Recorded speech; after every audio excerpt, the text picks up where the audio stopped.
দার্জিলিংয়ে এখন ওয়েদারটা খুবই সুন্দর। একটু আগে বৃষ্টি হচ্ছিল, এখন মোটামুটি রোদ বেরিয়েছে। তো এসে গেছে বেডটি, এটা খেয়ে নি আর তোমরা একটু প্রাকৃতিক দৃশ্যটা দেখে নাও। জাস্ট একবার দেখো আমার টেরেস থেকে এটা ভিউ। ওয়াও, মেঘগুলো কি সুন্দর লাগছে, দারুণ লাগছে। ব্রেকফাস্ট কিন্তু টেবিলে সার্ভ হয়ে গেছে, লুচি আর ছোলার ডাল। লুচি সাইজগুলো এতটাই বড় যে দুটো খেলেই পেট ভরে যাবে। তো এখানে রয়েছে ছোলার ডাল, আমি নিয়ে নিচ্ছি একটু প্লেটে। তো চলো ব্রেকফাস্টটা শেষ করে নি, তারপর একটু ঘুরতে যাব, সাইট সিইং করতে যাব, তখন আবার তোমাদের সাথে দেখা হবে।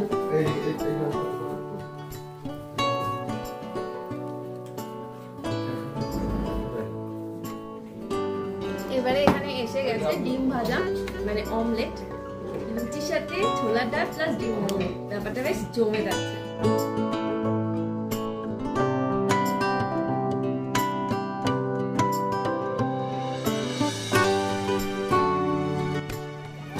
সময় এখন হচ্ছে 9:30। আমি এখন দাঁড়িয়ে আছি দার্জিলিং মেলে। তো মেলটা এখন বেশ ফাঁকা ফাঁকা দেখতেই পাচ্ছ, আর ওয়েদারটা তো সত্যিই দারুণ। আর অল্প অল্প কুয়াশা রয়েছে, আমার সামনেও কুয়াশা রয়েছে, মানে বোঝা যাচ্ছে যে চারিদিকটা কেমন ধোয়া ধোয়া হয়ে রয়েছে। তো চলো দেখে নাও পরিবেশ।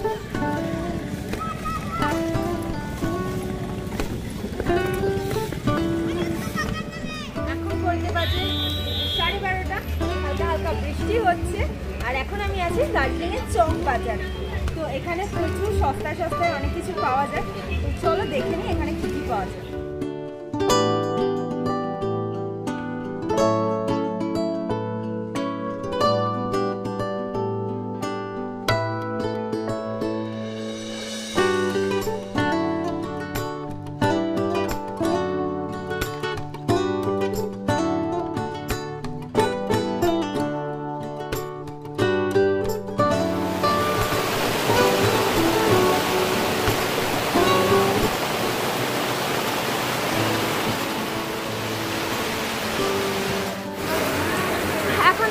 চক মার্কেটে দাঁড়িয়ে আছি, এক্ষুনি শপিং করছিলাম, করতে করতে ভীষণভাবে বৃষ্টি চলে এসছে, দেখতেই পাচ্ছ। হাতে এখনো ড্রেসগুলো রয়েছে। তো যাই না এরপরে কি করবো, যাই হোক আপাতত শপিংটা করে এখানেই দাঁড়াবো, তারপর দেখছি কি করা যায়।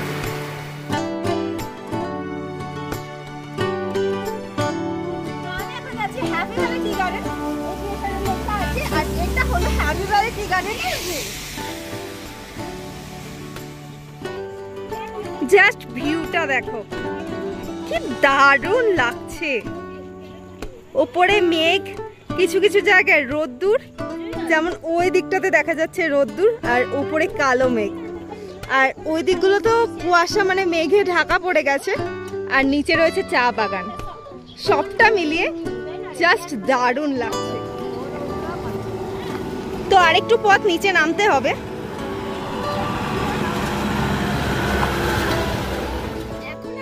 আছি হ্যাপি ভ্যালি টি গার্ডেন, যেটা হচ্ছে দার্জিলিং এর অন্যতম একটা ভালো স্পট।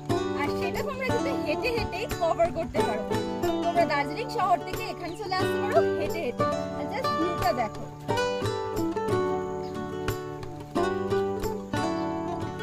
জাস্ট 15 মিনিটে তোমরা তোমাদের হোটেল থেকে এখানে আসতে পারো। একদিকটা পুরো কুয়াশায় ঢাকা, আর একদিকটা দেখতে পাচ্ছ রোদ উঠেছে কিন্তু। আর নিচে রয়েছে চা বাগান, আর ওদিকে অনেক সুন্দর একটা ভিউ। দার্জিলিং এর হ্যাপি ভ্যালি টি গার্ডেনে কিন্তু বৃষ্টি এসে গেছে। পুরো ওয়েদারটা দেখতেই পাচ্ছ, দার্জিলিং এর ওয়েদার কিন্তু প্রচুর বৈচিত্র্য।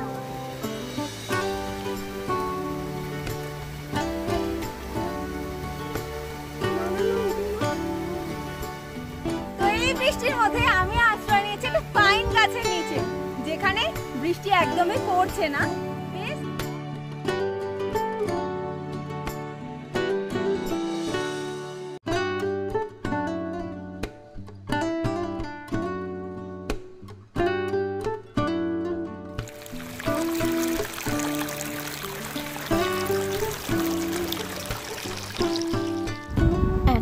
গেছি দার্জিলিং এর আরো একটা ফেমাস স্পট বাতাসি আলু। আমরা দার্জিলিং বাস স্ট্যান্ড থেকে বাসে করে মাত্র 15 টাকা দিয়ে পৌঁছে গেলাম বাতাসি আলু। এখানে তোমরা টয় ট্রেন দেখতে পাবে। এছাড়াও এখানকার সুন্দর মনোরম একটা প্রাকৃতিক দৃশ্য, সাথে সাথে একটা সুন্দর ফুলের বাগান, আরও অনেক কিছু এখানে তোমরা উপভোগ করতে পারবে। মাত্র 50 টাকার বিনিময়ে এখানে সুন্দর সুন্দর ড্রেস জুয়েলারি ভাড়া করে তোমরা ফটোও তুলতে পারবে।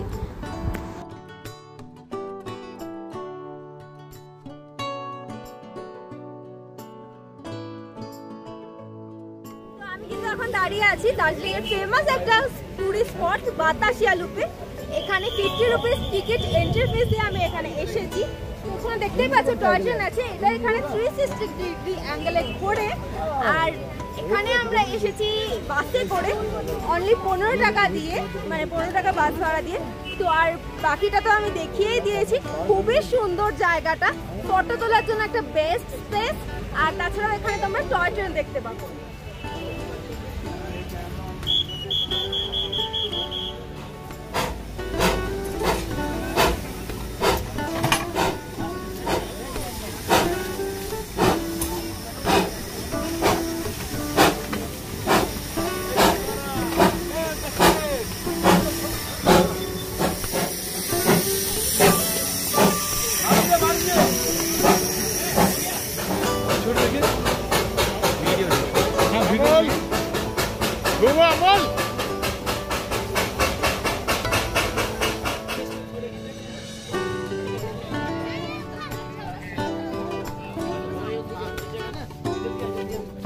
চারিদিকটা পুরো কুয়াশা।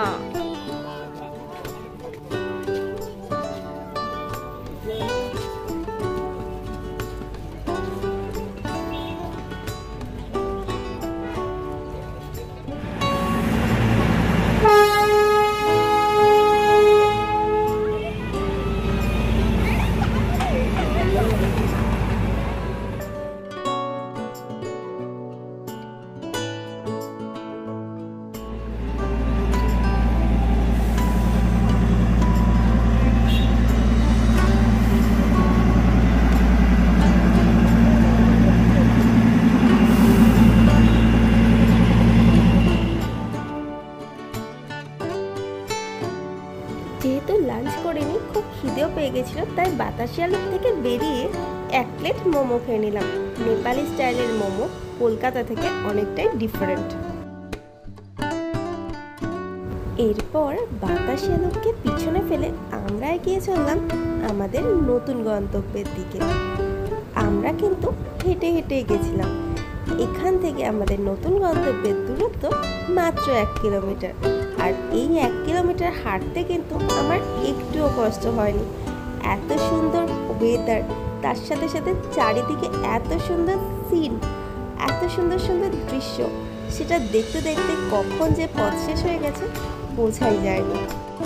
তোমরা চাইলে বাসে করে চলে আসতে পারো।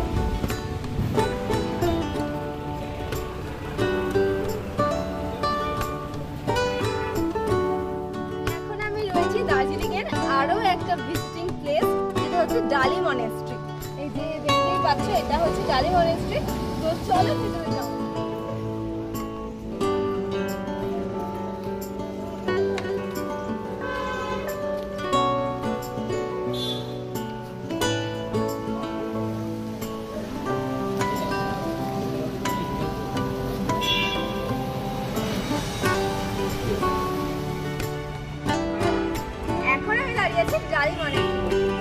এখানে একটা মিউজিয়াম দেখতে পাচ্ছ, ওটাতে ঘোরা হয়ে গেছে, ওটার মধ্যে ক্যামেরা অ্যালাউ নেই, তাই ভিডিও বানানো হয়নি।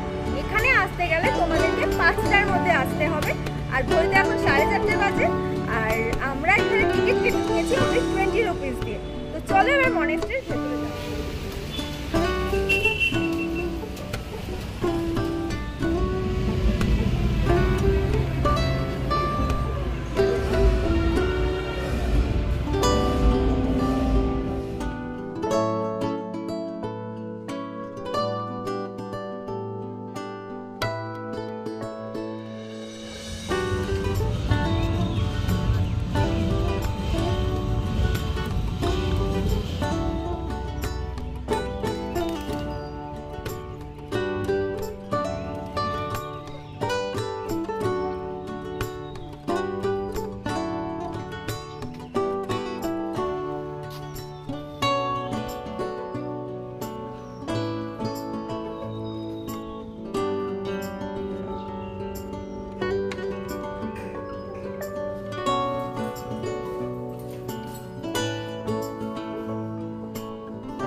নিমেষের মধ্যেই চারিদিকটা পুরো মেঘাচ্ছন্ন হয়ে গেল, পুরো ধোয়া ধোয়া। এরপর ডালি মনেস্ট্রিকে পেছনে ফেলে আমরা চললাম আমাদের হোটেলের পথে। রুমে এসে গেছি, এখন ঘড়িতে বাজে সন্ধ্যে 7টা। ইভিনিং স্ন্যাক্স অর্ডার করা হয়ে গেছে রুমে, ওটা আসুক তারপর তোমাদের সাথে। এখন এসে গেছে ইভিনিং স্ন্যাক্স, রয়েছে কফি আর তার সাথে রয়েছে এগ পাকোড়া। এখন এসে গেছে ইভিনিং স্ন্যাক্সের নেক্সট আইটেম, এগ ম্যাগি, তার সাথে এগ ভুজিয়া। ইভিনিং স্ন্যাক্সের পর একটু টিভি দেখতে দেখতে কখন যে ঘড়ির কাঁটা 10টা ছুঁই ছুঁই বোঝাই গেল না। তাই ভাবলাম তাড়াতাড়ি ডিনারটা করে একটু রেস্ট নেব, কারণ পরের দিন সকালবেলা আবার আমাদের কলকাতার উদ্দেশ্যে রওনা দিতে হবে। আমার ডিনারে কি কি আছে দেখে নাও। রয়েছে ফ্রাইড রাইস, একটা রুটি নিয়েছি, তার সাথে 2টো ডিমের কষা, মানে এটা নাম হচ্ছে এগ মশলা চিকেন কষা, তার সাথে রয়েছে স্যালাড। তো এবার খাবো, খেয়ে নিয়ে তারপর আজকের মতো গুড নাইট। আবার দেখা হবে তোমাদের সাথে কাল সকালবেলা। এবার খাবারটা খেয়ে নিই। দার্জিলিংয়ের সেকেন্ডের ভিডিওটা এই পর্যন্তই। ভালো লাগলে অবশ্যই লাইক কমেন্ট শেয়ার করে দিও, আর চ্যানেলটা অবশ্যই সাবস্ক্রাইব করে দিও। ফেসবুক থেকে দেখে থাকলে পেজটা অবশ্যই ফলো করে দিও। দার্জিলিংয়ের 3rd ডে ভিডিওটা খুব শিগগিরই চ্যানেলে আসছে, ততক্ষণ অবশ্যই সঙ্গে থেকো আর দেখতে থেকো এক্সপ্লোর উইথ অঙ্কিতা।